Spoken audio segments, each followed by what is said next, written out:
Buenas tardes a todos los participantes y los asistentes y gracias a Jeru también por por extenderme esta invitación para efectivamente compartir con ustedes un tema que se viene muy fuerte a nivel de lo que son tendencias, no solamente para lo que es el tema de energías renovables, sino también una tecnología muy disruptiva en lo que es movilidad y descarbonización industrial, que es el hidrógeno.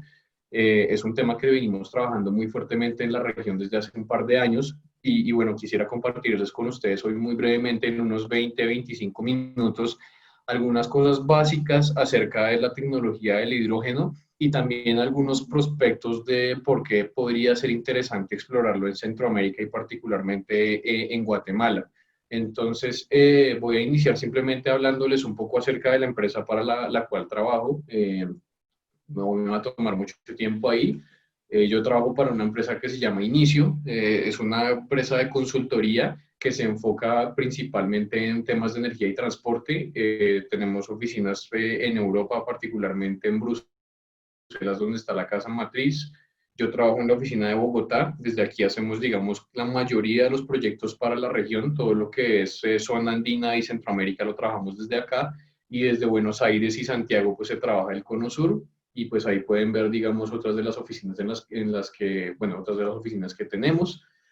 Solamente para darles un poco de contexto por qué se llama Inicio, justamente porque la H es por el tema del hidrógeno, fue la razón por la cual se constituyó la empresa y por la cual, digamos, seguimos trabajando muy fuertemente en este tema, pero también trabajamos otras cosas como movilidad eléctrica, como distritos térmicos o energía distrital, temas de eficiencia energética, integración de renovables en zonas bien interconectadas, todo ese tipo de temas también los trabajamos en la compañía.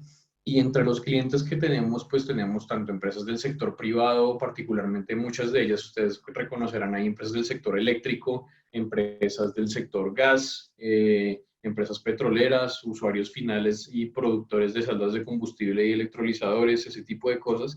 Y en el sector público, pues también hay un montón de ministerios, banca multilateral, donantes internacionales y demás. Entonces, eso solamente para darles un poco de contexto de qué es Inicio y en dónde estamos. Y cuando reciban esta presentación, si les queda sonando bastante el tema del hidrógeno, estas son algunas de las publicaciones que hemos hecho a lo largo de los años. En la presentación van a encontrar los hipervínculos para que puedan acceder a todos a todo este repositorio de información para que el que esté interesado también pues aquí va a encontrar una buena cantidad de material para leer. Entonces, ya entrando un poco en materia, vamos a hablar primero en una primera fase de qué es el tema del hidrógeno, por qué es interesante, cómo y para qué esencialmente sirve en el contexto de la energía. ¿Por qué es interesante el tema del hidrógeno? Porque a pesar de ser una molécula y un gas que es tan abundante, realmente producirlo de manera, digamos, libre requiere ciertos procesos. El hidrógeno normalmente siempre está atado a otra molécula como el carbono, el oxígeno, qué sé yo, el nitrógeno, y por esa razón producirlo de manera pura pues requiere ciertos procesos. Sin embargo, una vez lo producimos, debemos tener en cuenta que el hidrógeno es un combustible de muchísima densidad energética, tiene una densidad energética muy alta y se puede, digamos, utilizar en distintas aplicaciones, algunas de ellas ustedes van a ver acá. Nos va a permitir como combustible, permite integrar energía renovable a gran escala en las redes digamos, en las redes eléctricas. Nos va a permitir también almacenar energía eléctrica y energía renovable, particularmente, digamos, entrando así en una competencia directa con las baterías de gran escala. Nos va a permitir descarbonizar la industria y el transporte, tiene aplicaciones en ambas, y también nos va a servir como una molécula verde para utilizarse como materia prima en industrias que digamos ya la requieren, como por ejemplo la producción de fertilizantes, de amoníaco, la producción de vidrios. Hay bastantes industrias que requieren hidrógeno y que hoy en día viene el petróleo, pero que a futuro se espera que venga de un proceso que ya les voy a mostrar que se llama la electrólisis.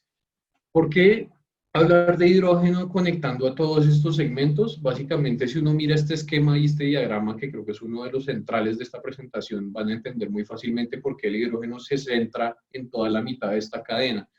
Si ustedes ven hacia la izquierda, pues el diagrama se lee, digamos, fácilmente de izquierda a derecha. Lo primero es que tenemos, para poder producir el hidrógeno verde, que es hidrógeno de bajo carbono, uno requiere de dos cosas. Requiere agua, porque pues el proceso de electrólisis parte del agua en sus dos componentes fundamentales, hidrógeno y oxígeno, y requiere una fuente eléctrica que es la que posibilita el proceso de electrólisis. Entonces, una vez uno tiene esos dos componentes, uno puede instalar un electrolizador, que es un equipo que no hace más que justamente llevar a cabo ese proceso, usar la electricidad para partir el agua en sus componentes. Idealmente, se debería utilizar energía renovable sobrante. De ahí viene el tema de que sea interesante almacenar renovables utilizando hidrógeno, porque cuando tenemos un exceso de producción renovable se puede llevar a electrólisis y almacenarla en un gas. Y ese gas, una vez ya lo tenemos, digamos, almacenado en tanques, podemos hacer muchísimas cosas con él. Podemos, por ejemplo, llevarlo a las aplicaciones industriales aquí arriba que les mencionaba, es decir, vendérselo a industrias que lo consumen como un insumo. Podemos también llevarlo a aplicaciones residenciales donde se puede utilizar en pequeñas cogeneradoras, tanto eléctricas como de combustión. La mayoría son eléctricas a través de un sistema que se conoce como una celda de combustible, que una celda de combustible no es más que un electrolizador en reversa. Toma el hidrógeno que está almacenado de manera gaseosa, lo recombina con oxígeno del aire y a la salida produce nuevamente agua y energía eléctrica. Entonces, de esa manera, el proceso de electrólisis es completamente reversible. No tiene, evidentemente, una eficiencia del 100%, pero es reversible y por esa razón podemos reelectrificar nuevamente el hidrógeno. Podemos utilizarlo para producir combustibles sintéticos para aeronaves. Una de las cosas que se está investigando más fuertemente es justamente utilizar el hidrógeno para producir combustibles sintéticos, tanto para aeronaves como para también la navegación pesada, que son segmentos que claramente a partir de las baterías y de la electrificación normal muy difícilmente se van a poder descarbonizar. Las aplicaciones para la movilidad, utilizarlo en vehículos de celda de combustible, ya tengo un slide específico sobre eso. Podemos, y finalmente, otra cosa que podemos hacer con él es exportarlo desde un lugar que tenga un exceso de fuentes renovables hacia países que no lo tienen y que pueden, digamos, tener un uso final para esa energía almacenada en el gas. Es una de las cosas que está pasando bastante interesante aquí en nuestra región. No está pintada acá, pero finalmente otra cosa que podemos hacer con el hidrógeno es inyectarlo en los gasoductos. Si tenemos, digamos, gas natural distribuido a través de gasoductos, es una opción bastante viable inyectarlo allí y luego pues simplemente transportarlo y consumirlo. Porque es interesante, tengo algunas aplicaciones específicas en unos slides que les voy a contar rápido. Una de ellas y que viene muy fuertemente tomando, digamos, interés en nuestra región es el tema de la movilidad eléctrica. Cuando pensamos en movilidad eléctrica, normalmente nos imaginamos lo que está a la izquierda, que son los vehículos eléctricos a batería. Eso los conocemos más o menos bien. En Guatemala sabemos que ya se está trabajando sobre este tema. Pero ¿qué se ve? Realmente los vehículos a batería tienen las limitantes de que pues, necesitan un tiempo de carga prolongado. Sus autonomías evidentemente suelen rondar los 400 kilómetros hoy en día, pero pues para poder tener nuevamente esa autonomía tienes que ponerlo a cargar en un cargador semirápido que puede estar tardándose dependiendo del voltaje, entre 30 minutos y 4 horas. Entonces, realmente esos vehículos están muy bien para segmentos livianos donde realmente esa autonomía y ese tipo de operación no es tan relevante. Los vehículos a celda de combustible que están a la derecha también son vehículos eléctricos. La única diferencia es que a diferencia en vez de almacenar la energía en baterías, se almacena en un tanque a bordo. Ese tanque, digamos, dispensa el hidrógeno a una celda de combustible también a bordo que la reconvierte en energía eléctrica, alimenta los motores del vehículo y lo único que sale, digamos, por el tubo de escape es agua, por hacer el proceso que les comentaba de la reelectrificación. ¿Qué es interesante de estos vehículos? Que nos dan unos tiempos de recarga de 4 a 6 minutos, muy similar a cargar gasolina, y con eso nos dan autonomías de 550 hasta 750 kilómetros. Son más costosos hoy en día, sí, tienen una menor eficiencia energética porque hay que hacer un cambio electroquímico, digamos un proceso electroquímico, pero digamos ese costo se puede pagar cuando estamos hablando de segmentos pesados, cuando tenemos que recorrer muy largas distancias y para usos esencialmente comerciales en los cuales realmente tener el vehículo parqueado o parado por más de una hora incluso ya es plata que se está perdiendo. Entonces, en ese sentido, para aplicaciones muy pesadas, hablamos trenes, tractocamiones, buses interurbanos, botes, todo ese tipo de cosas, el hidrógeno se plantea como la mejor solución para electrificar el transporte. Otra aplicación también interesante es lo que ustedes en la literatura van a encontrar como Power to Gas, que no es más esencialmente que pensar en cómo va a ser digamos, la utility de gas del mañana. Lo que hoy en día es el gas natural, pues evidentemente no es sostenible porque pues es una fuente no renovable, y lo que se está trabajando es justamente pensar en cómo podemos utilizar el hidrógeno para descarbonizar ese sector. La buena noticia, digamos, o bueno, eso tiene varias buenas noticias, la verdad, es que el hidrógeno se puede inyectar hasta ciertos porcentajes en el gas sin tener, digamos, mayores afectaciones sobre los equipos de uso final. En otras palabras, yo puedo inyectar hasta un 20% en volumen en el gas natural de hidrógeno verde sin tener que hacer cambios realmente importantes ni en los gasoductos, ni tampoco en los consumidores o los quemadores, las calderas, qué sé yo, todo lo que está hacia el final de la cadena. ¿Por qué quiero hacer eso? Pues porque estoy reemplazando justamente un combustible un combustible no renovable por un combustible renovable. Evidentemente, la idea de hacer este tipo de aplicaciones de Power to Gas es migrar lentamente hacia el futuro, pues podamos tener ductos 100% transportando hidrógeno verde, ya sea para utilizarse en celdas de combustible o para hacer combustión en equipos con quemadores dedicados de hidrógeno, que ya hay algunos en etapas comerciales o precomerciales existentes. Esta aplicación se está investigando muy fuertemente, hay unos 56 proyectos de Power to Gas y unos 38 de metanación activos hacia el año pasado, casi todos en Europa. Aquí solamente hay algunos ejemplos que no voy a entrar en detalle.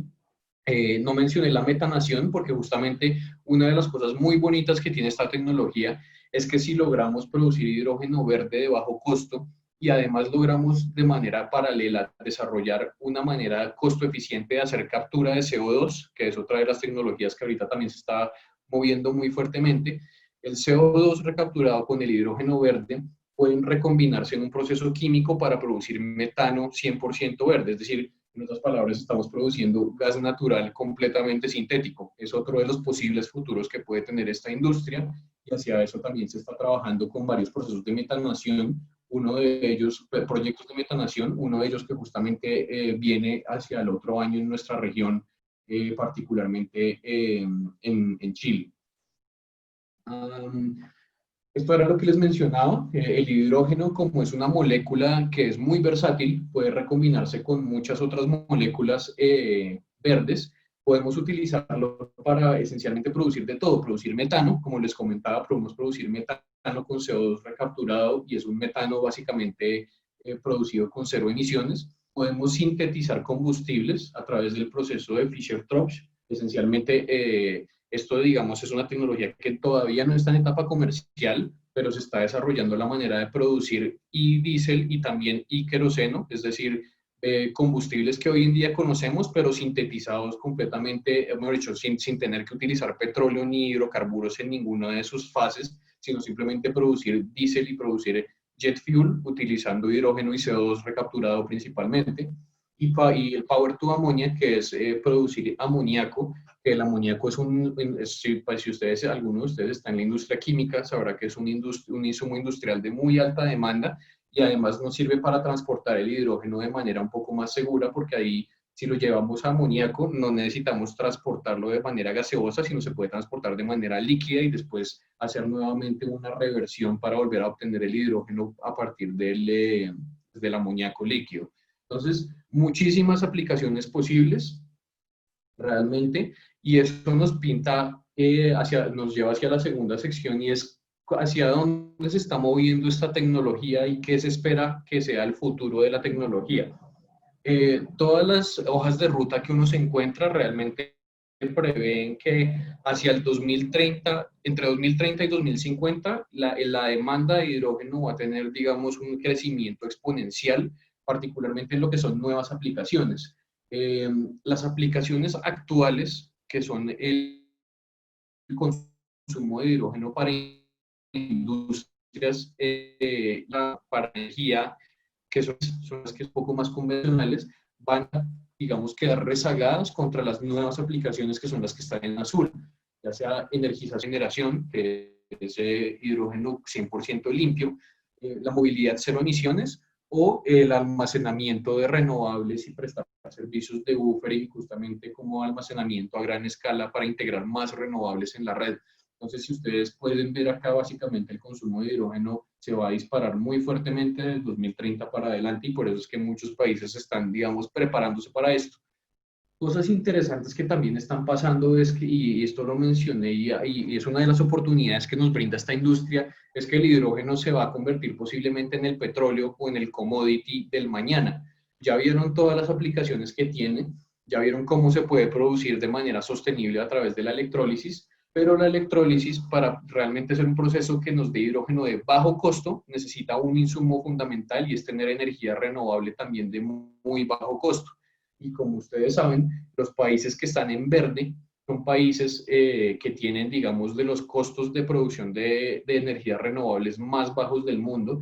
Y lo que está, digamos, en este momento ocurriendo es que se están firmando los primeros acuerdos de exportación de hidrógeno verde desde esas geografías, América Latina, Australia, los Emiratos Árabes, hacia países que lo van a demandar, pero que no lo pueden producir tan barato. Particularmente el Japón es uno de los primeros compradores fuertes de hidrógeno en el mundo, los Estados Unidos, principalmente el estado de California y la Unión Europea. Digamos que esos son los tres grandes mercados que en esta próxima década se van a desarrollar. Entonces, realmente ahí vemos que va a haber en el futuro un mercado global de compra y venta de hidrógeno verde basado, digamos, netamente en lo que es bajos costos de producción.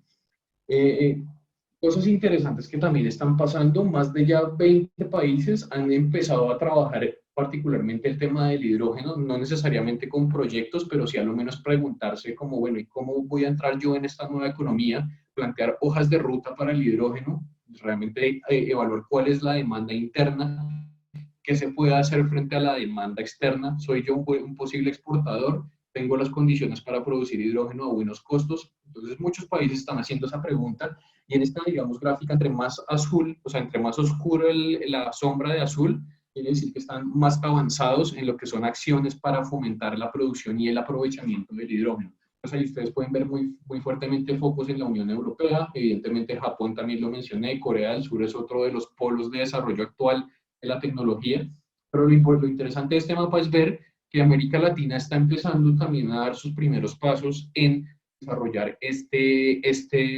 digamos, esta economía del mañana.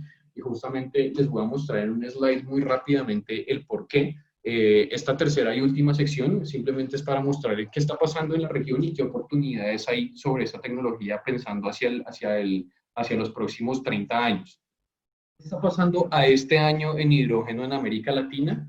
Pues varias cosas, realmente aquí no voy a entrar súper en detalle sobre esto, creo que lo pueden leer sobre el mapa, pero esencialmente a saber, varios de nuestros países están ya empezando a trazar hojas de ruta donde se están, digamos, proyectando efectivamente cómo van a encajar en este mercado del mañana, qué oportunidades tienen para consumir hidrógeno verde dentro del país, descarbonizar transporte, descarbonizar industria y además ser exportadores. Doy el ejemplo, por ejemplo, de Argentina y Chile. Son dos países que han trabajado, Chile más que todo que Argentina, han trabajado fuertemente en preguntarse cómo van a utilizarlo. En el caso de Chile, están la Estrategia Nacional del Hidrógeno de Chile, que se publicó el año pasado, enfoca mucho la tecnología hacia descarbonizar la industria del cobre, utilizándolo como insumo, digamos, para la minería, para la extracción del cobre, y también Chile tiene todas las condiciones favorables para ser un gran exportador de hidrógeno a futuro. Argentina vive más o menos las mismas condiciones, simplemente porque también pues gozan de los mismos recursos renovables, particularmente eólicos, más baratos de todo el continente, que les permitirían producir muchísimos volúmenes de hidrógeno para exportación. Y el caso, digamos, interesante, el primer país que está trabajando en esto fuerte en Centroamérica es Costa Rica, que Costa Rica desde ya hace unos 4 años tiene una planta de hidrógeno verde piloto funcionando en la zona de Guanacaste. Es una planta que, digamos, produce hidrógeno a partir de un arreglo solar de varios cientos de kilovatios, y ese hidrógeno verde lo utilizan para movilidad en un bus y en 4 vehículos bolivianos que prestan servicios de turismo, digamos, ver en esa región. Pero más allá de eso, también Siemens y el ICE firmaron un acuerdo de colaboración para desarrollar mayores pilotos dentro del país, particularmente enfocados ya hacia el tema del sector energético. Y también Costa Rica ya cuenta con una alianza para el hidrógeno con varios sectores que ya logró levantar este año fondos del BID para desarrollar una hoja de ruta del hidrógeno para Costa Rica. ¿Qué es interesante sobre Centroamérica como región? Básicamente, primero, creemos nosotros que tiene condiciones para producir hidrógeno de bajo costo. ¿Por qué razón? Porque son matrices que muy rápidamente, las matrices eléctricas de estos países, incluyendo la de Guatemala, están acelerando muy rápidamente en integrar renovables, particularmente la solar fotovoltaica está despegando muy fuertemente en la mayoría de los países de Centroamérica. Son países que no tienen problemas de acceso al recurso hídrico como si lo puede tener, por ejemplo, Chile. Entonces tienen el otro, digamos, la otra pieza para producir el hidrógeno verde. Y eso, digamos, obviamente hay que estudiarlo más en detalle, pero da pie para pensar que puede encontrarse una buena condición para producir hidrógeno a buen costo.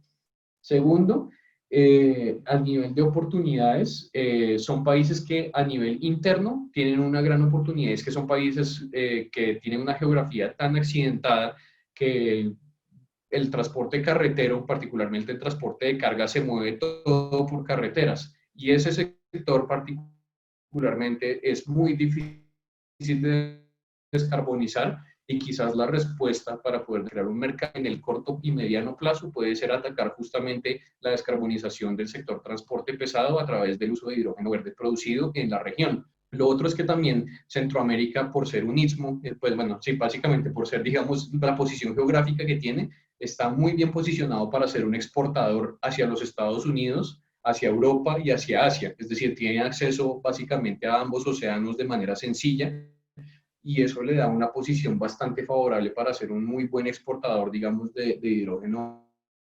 verde. ¿Qué retos hay? Pues esencialmente que es una tecnología que recién está empezando a mirarse por algunos de los gobiernos en la región y que evidentemente pues hay que desarrollar modelos de negocio, hay que mirar realmente cuáles van a ser los costos del hidrógeno producidos en los distintos países, empezar a trabajar en temas de regulación y ojalá pensar también en crear hojas de ruta nacionales como lo están haciendo muchos de los otros países, particularmente de Sudamérica. Esto ya lo mencioné sobre el tema de Costa Rica, lo dije mientras estaba hablando sobre el mapa, simplemente lo mostraba a nivel de mapa, a nivel, perdón, de contexto.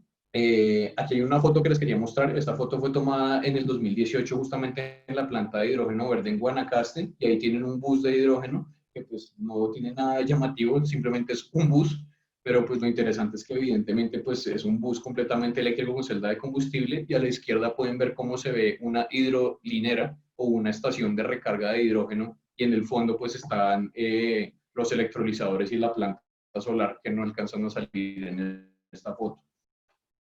¿Qué podría pasar en Guatemala? Estos son solamente hipótesis, evidentemente hipótesis, y con este slide voy a cerrar, de qué podría pasar en el país. Nosotros, digamos, hemos seguido, justamente este año hemos tenido la oportunidad de trabajar en un pequeño proyecto para analizar el ambiente de la movilidad eléctrica para Guatemala y vemos que realmente en el país se están dando buenos pasos para impulsar la movilidad eléctrica e impulsar la generación distribuida principalmente desde el MEM, desde el Ministerio de Energía Ministerio de Energía y Minas. Vemos que realmente puede haber un empuje también muy fuerte para todas estas nuevas tecnologías, dado que en el Plan Nacional de Energía hay unas metas bastante ambiciosas para descarbonizar particularmente lo que es energía y empezar a atacar justamente el tema de la movilidad eléctrica con, digamos, relativa fuerza en el país a través de creación de incentivos. Y esas dos cosas nos dan un pie para pensar en que efectivamente el hidrógeno podría meterse como uno de los ejes de trabajo en el corto plazo en ese Plan Nacional de Energía. No es algo que hayamos conversado todavía con el Ejecutivo, pero sin embargo pensamos que ya que el gobierno parece tener un interés en trabajar en esto, puede ser este el momento para hacerlo. ¿Qué pensamos nosotros sobre los posibles mercados para Guatemala? Sin conocer evidentemente el mercado en detalle, vemos que no es un país que, digamos, tenga tantas industrias de alto consumo de hidrógeno hoy en día. Sin embargo, es un país que evidentemente depende muchísimo de su transporte carretero Mucho de su transporte pesado, pues es, sí, esencialmente son camiones de gran tonelaje que se podrían, como les digo, descarbonizar utilizando esta tecnología, creando así las condiciones para desarrollar una infraestructura que permita producir hidrógeno verde, pensando en el largo plazo, buscar alternativas de exportación del hidrógeno hacia otros países, que es mucho de lo que se está trabajando en los demás países de nuestra región, y de esa manera generar digamos, un insumo y una caja favorable para el gobierno hacia futuro. Entonces, espero que no haya pasado demasiado rápido, pero tenía bastante tema y bastantes cosas que cubrir. Entonces, creo que con eso culmino mi presentación. Gracias por la invitación, nuevamente siempre tan atentos. Y pues un gusto también para todos los que se han unido a esta presentación. En realidad, un tema un poquito complicado, hablar de energía mareomotriz en Guatemala cuando no tenemos ningún proyecto de esta naturaleza. Eh, y empiezo refiriéndome a que vamos a hablar del concepto de la energía que podemos aprovechar del mar o del medio marítimo. Ya vamos a ver que la energía mareomotriz, como nos referimos en muchas ocasiones a todo este ámbito, en realidad abarca solamente una parte de lo que queremos nosotros conocer. Entonces vamos a hablar un poquito esta tarde-noche, de lo que es la energía proveniente del mar. Cuando hablamos de energía del mar o energía marina, hay varias formas de poder aprovechar esta energía, siendo las más comunes, como las vemos aquí, 4 de las que vamos a hablar un poquito a continuación, que son la energía mareomotriz, la energía térmica oceánica o maremotérmica.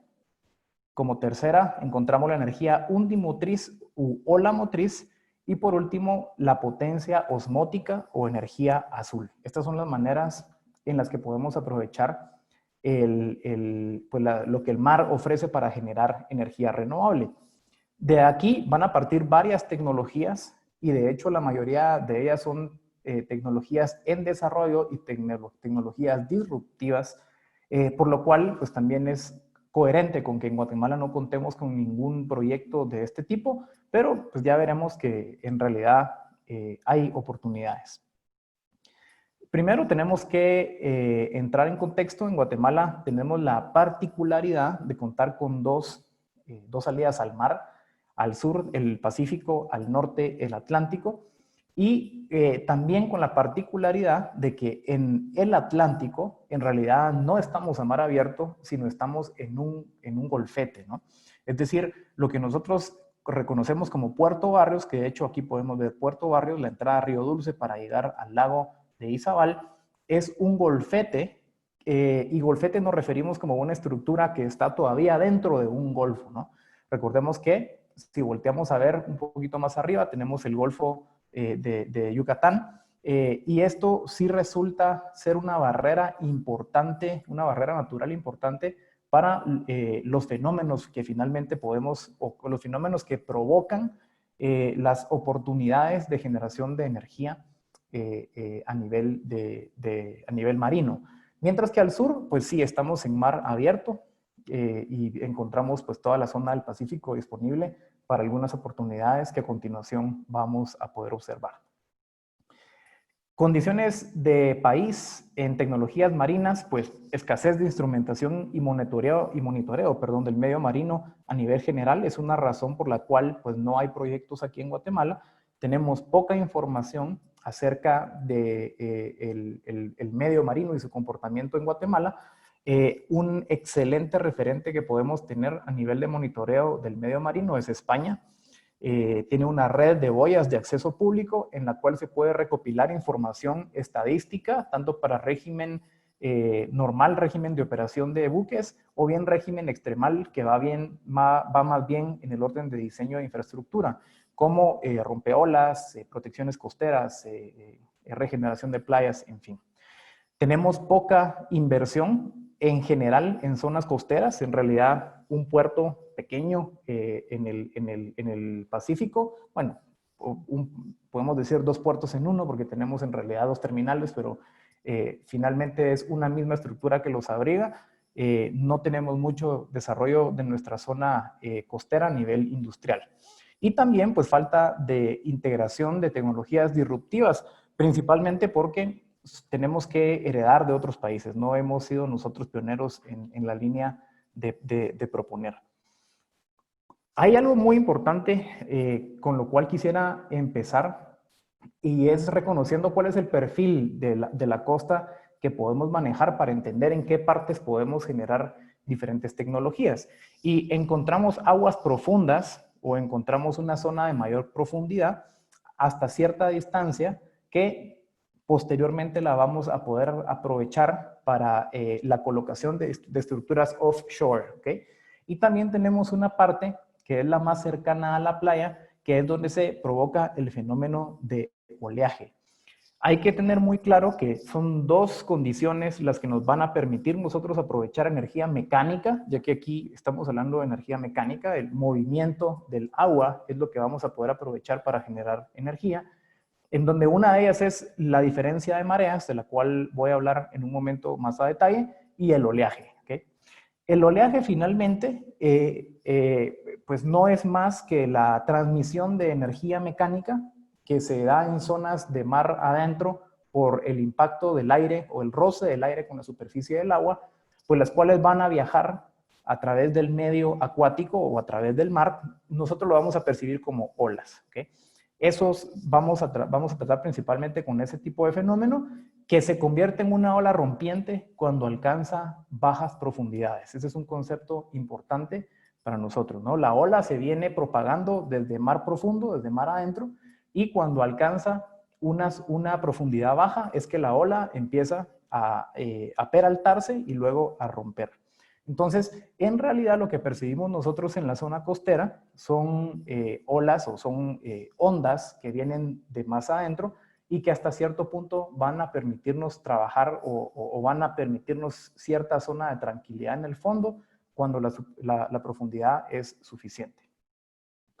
Entre la amplia variedad de oleajes que podemos encontrar, de hecho, la marea propiamente es una ola, como lo vemos aquí, pero son olas que tienen periodos muy largos, ¿okay?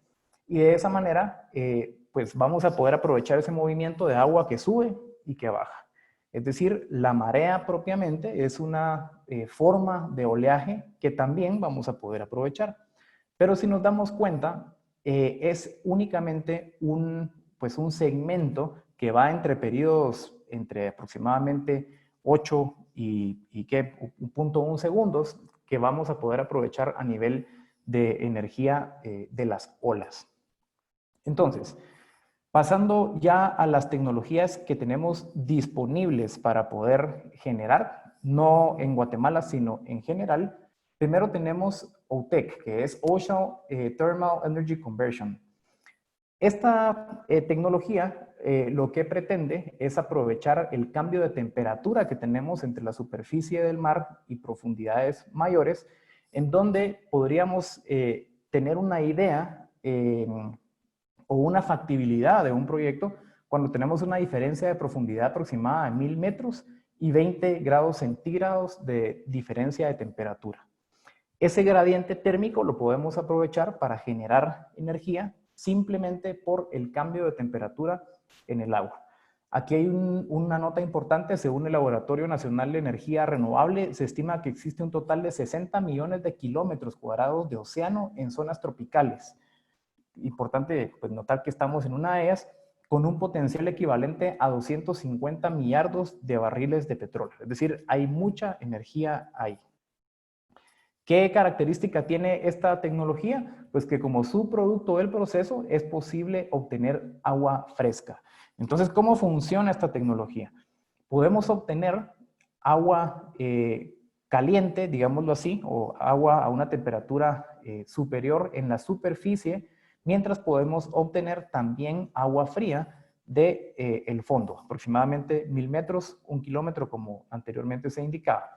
Utilizando este gradiente de temperatura, utilizando condensadores y evaporadores, es posible aprovechar ese movimiento de neto de agua que tendríamos, o de vapor de agua, mejor dicho, a través de una turbina de vapor para generar energía y de esa manera, como lo mencionaba hace un momento, obtener agua fresca como subproducto del proceso. Es una idea general de cómo funciona esta tecnología. Obviamente, esa profundidad y ese equipo de generación resulta pues ser costoso y sobre todo que tiene que darse a nivel offshore, es decir, más allá de la costa. Aquí hay alguna lista con algunos proyectos de esta tecnología. Podemos ver en Hawái, 1 megavatio, pequeñita. Diego García ya resulta ser es un proyecto de la Marina de Estados Unidos, pero es 13 megas, me parece que es bastante respetable. Hawái, 10 megas. En fin, hay aquí una pequeña lista de proyectos en marcha justamente bajo esta tecnología. Energía mareomotriz se refiere al aprovechamiento del cambio de marea para almacenar agua mediante estanques y colocación de turbinas en las entradas y salidas de agua. Proyectos de poca altura y mucho volumen de agua. Para quienes están familiarizados con hidroeléctricas, pues creo que me parece importante esta observación, ¿no? Son proyectos de poca altura y mucha agua, como los ríos de la zona del Pacífico. Según bibliografía técnica, y esto me parece un detalle muy importante para ponernos en contexto de Guatemala, se requiere una carrera de marea mayor a 5 metros para que esta tecnología sea factible. ¿Cuál es la carrera de marea? La diferencia entre la marea baja y la marea alta. Para que nos hagamos una idea, en Guatemala la carrera de marea promedio del Pacífico es del orden de... es del orden, de 2 metros y del Atlántico de 25 centímetros. Es decir, estamos hablando de carreras de marea de 1.5 o 2 metros para el Pacífico y la mitad para el Atlántico, un poquito menos, lo cual, según la literatura técnica, pues no nos permite a nosotros ser atractivos en materia de energía mareomotriz. Mala noticia, eso no es lo nuestro. ¿Cómo funciona esta tecnología? Pues bueno, los movimientos de atracción pues de los cuerpos celestes, principalmente cuando el agua se toma en cuenta, pues justamente genera ese movimiento de agua que hace que la profundidad aumente en algunas partes y disminuya en algunas otras. Comportamiento de las mareas en Guatemala. Aquí tenemos, como les mencionaba hace un momento, un pronóstico de marea típico del Pacífico y del Atlántico. Claramente la marea también varía de manera estacional, es decir, no se comporta de esa manera durante todo el año, pero sí es un parámetro el que les indicaba, pues que nos permite formar una idea de cómo se comporta la marea. ¿Okay? La marea en el Atlántico es mucho menor. Esta tecnología, como debería de funcionar, es que en la marea alta se permite el ingreso de agua a un tanque, a un embalse. Cuando la marea baja o empieza a bajar, se cierran las compuertas de tal manera que esa agua queda embalsada y luego se puede turbinar, ¿okay? Como un embalse, como una planta de operación por piqueo cuando hablamos de hidroeléctricas. ¿Cómo funciona? Pues más o menos como lo vemos en esta curva. Vemos el comportamiento de la marea y el comportamiento del nivel del agua dentro del estanque, en donde cuando llega a cierto punto se libera el agua estancada y esta línea o esta curva es lo que se puede aprovechar como generación de energía. Aquí tenemos algún otro ejemplo justamente del comportamiento de la marea versus el comportamiento del nivel del embalse, que dan idea de la altura que se está aprovechando, ¿no? La altura de agua que se está aprovechando y luego se pasa a un refill, ¿no? Conforme el comportamiento periódico de la marea. Es importante también hacer notar pues, que pese a que actualmente no estamos en el rango idóneo para este tipo de proyectos, pues sí, claramente se podría llegar a generar de alguna manera, pero la eficiencia de la tecnología seguramente será muy inferior a lo que se podría tener cuando la carrera de marea es lo suficientemente grande. Creo que ese es un concepto importante también que vale la pena aclarar. Es decir, bajo la tecnología actual, con las turbinas que hoy por hoy se colocan en este tipo de proyectos, pues no somos idóneos, pero habría que hacer un análisis en realidad de un caso en particular para saber pues, si ese rendimiento podría o no ser atractivo. En cuanto a este tipo de proyectos, pues sí, es el más desarrollado. Cuando hablamos de energía marina, es el que más casos, el que más proyectos tiene. Y de hecho, si nos damos cuenta, son proyectos con factores de planta, pues no son muy buenos, pero tampoco son muy malos, con la característica, pues que es la generación, pues es un poquito, no es tan variada como lo podríamos tener con una hidroeléctrica, por ejemplo, ¿no? Siempre vamos a tener un comportamiento relativamente bien fácil de predecir. Cuando hablamos de energía undimotriz, estamos hablando del aprovechamiento del cambio de nivel del agua a razón del oleaje. Esta es energía undimotriz u ola motriz, también se le puede llamar. Hay bibliografía que estima que la energía de las olas ofrece aproximadamente 2.700 gigavatios, de los cuales se pueden aprovechar aproximadamente 500 gigavatios con la tecnología vigente. Y esto me parece muy importante porque la tecnología de un momento a otro puede cambiar. Por ejemplo, el día que la eficiencia del fotovoltaico mejore, eso va a volver el fotovoltaico sumamente atractivo, ¿no? Entonces, la tecnología disponible para transformar energía es una cosa que siempre aporta valor y que puede generar cambios abruptos en la atracción a ese tipo de proyectos. Existe una amplia variedad de equipos para aprovechar este tipo de energía: péndulos invertidos sumergidos, mecanismos paralelos al oleaje, estructuras de captura de olas. Vamos a ver unos rápidamente a continuación. Este Oscillating Water Column, que es una tecnología que pretende justamente aprovechar ese movimiento en el sentido vertical mediante un pistón. Siempre estamos hablando de energía mecánica, siempre son equipos de inducción magnética, ¿no? Que aprovechan justamente ese movimiento para poder transformar la energía mecánica en energía eléctrica.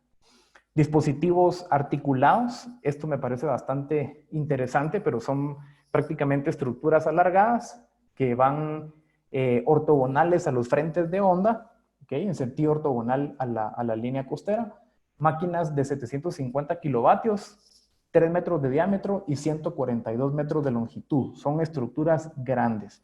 Y de hecho, estas características particulares es que tienen estas estructuras que vemos aquí, que son 4 segmentos rectos y prácticamente 3 articulaciones, que son las que igualmente, mediante trabajo mecánico, pues generan energía eléctrica. Wave Dragon Mechanism son pues prácticamente estructuras que recogen las olas y las vacían, bueno, o reciben las olas por overtopping, pasan las olas por encima de estos y utilizan turbinas que devuelven el agua hacia abajo, hacia el océano, almacenando cierta cantidad de agua y de esta manera igual transformando energía mecánica en energía eléctrica utilizando pues prácticamente turbinas, es lo mismo. Hay varias tecnologías, podemos encontrar también turbinas por debajo del agua para aprovechar corrientes, eso es algo también importante. Estamos hablando también aquí de péndulos, estamos hablando también de las estructuras que habíamos mencionado hace un momento y pequeñas turbinas para el aprovechamiento de las mareas.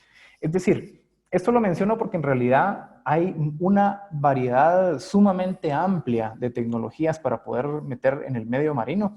No es como las centrales hidroeléctricas que tenemos 4 tipos de turbina y que ya está, pues esas son las que se utilizan, 4 o 5, sino que aquí en realidad hay un montón de tecnologías y me parece que sí hay algunas que podemos aprovechar que en un momento las menciono. Otra, y con esta es la última que voy a mencionar, potencia osmótica o también llamada energía azul, en donde la tecnología más desarrollada es la PRO, que es ósmosis por presión retardada. Esto lo que pretende hacer es aprovechar la diferencia de concentración de sal del agua de mar y de los ríos. Es especialmente atractivo en ríos caudalosos y la característica de que es constante y no genera absolutamente nada de gases de efecto invernadero. Igualmente, de hecho, que estas otras estructuras que en realidad no generan absolutamente nada de gases de efecto invernadero. ¿Cómo funciona más o menos este sistema PRO? Pues se captura el agua que viene de un río, entra a compartimientos en donde también se persigue un principio similar para obtener o para captar agua salada. Entonces, la diferencia de gradiente que tenemos acá a nivel de salinidad genera una presión natural que empuja el agua dulce hacia el agua salada, generando una presión neta, enviándolo a una turbina. Siempre estamos hablando de turbinas. Con eso, pues, la parte eléctrica se ve complementada con el generador y el equipo y la red de evacuación de la energía, y luego se descarga agua salada como parte del producto. Es decir, es un proceso que naturalmente se da en las desembocaduras, y eso es lo que se pretende aprovechar mediante esta energía azul. Referencias que podemos obtener a nivel de tecnologías y a nivel de avance es definitivamente europeo. Quizás es donde más hay incentivos y donde más hay desarrollo tecnológico, especialmente Holanda, España, me parece que hay cosas bastante interesantes. Encontramos, de hecho, si se dan cuenta acá, que se espera, o mejor dicho, de acuerdo al desarrollo tecnológico, se espera que el 10% de la energía a nivel de Europa se pueda suplir a través de energía marina. ¿Okay? ¿Eso qué quiere decir? 94 millones de hogares al año se podrían suplir con este tipo de tecnologías. Me parece también esto bien importante. Si se llegan a desarrollar 100 gigavatios de capacidad instalada en materia de energía marina, para el 2050, esto estaría representando, en Europa por supuesto, pero es para tener un referente, 400,000 empleos para el 2050, muchas oportunidades a nivel de la industria marítima, y una cosa que a mí me parece muy importante en nuestros países es la revitalización de las zonas costeras. Oportunidades en Guatemala. Pues si bien el medio marítimo no es el más explotado, y si bien las tecnologías que acabamos de ver, por ejemplo el mareomotriz, pues nos desilusiona un poco, me parece que hay cosas novedosas y disruptivas, principalmente para autoconsumo. Es decir, tecnologías que no estamos buscando, no va a venir Enel, por ejemplo, a instalar su próxima megaplanta al Océano Pacífico de Guatemala, pero de repente sí hay oportunidades para desarrollo de pequeñas microgrids, de tecnologías de plantas para autoconsumo, para aprovechar a nivel de una pequeña industria, me refiero, puede ser hotelera, puede ser, no sé, cualquier cosa de transformación, en fin. Y algo muy importante, aproximadamente el 44% de la población mundial vive en zonas costeras. Hay que voltear a ver definitivamente la costa para el desarrollo de muchas actividades que hoy por hoy tenemos abandonadas. En realidad es un tema un poco difícil de poder compartir en poco tiempo. Yo lo único que espero es poderles haber transmitido pues, un poquito pues, de las tecnologías que se están desarrollando. Sí es importante también destacar que incluso en los países más desarrollados, estas tecnologías aún están en desarrollo. Así es que muchísimas gracias.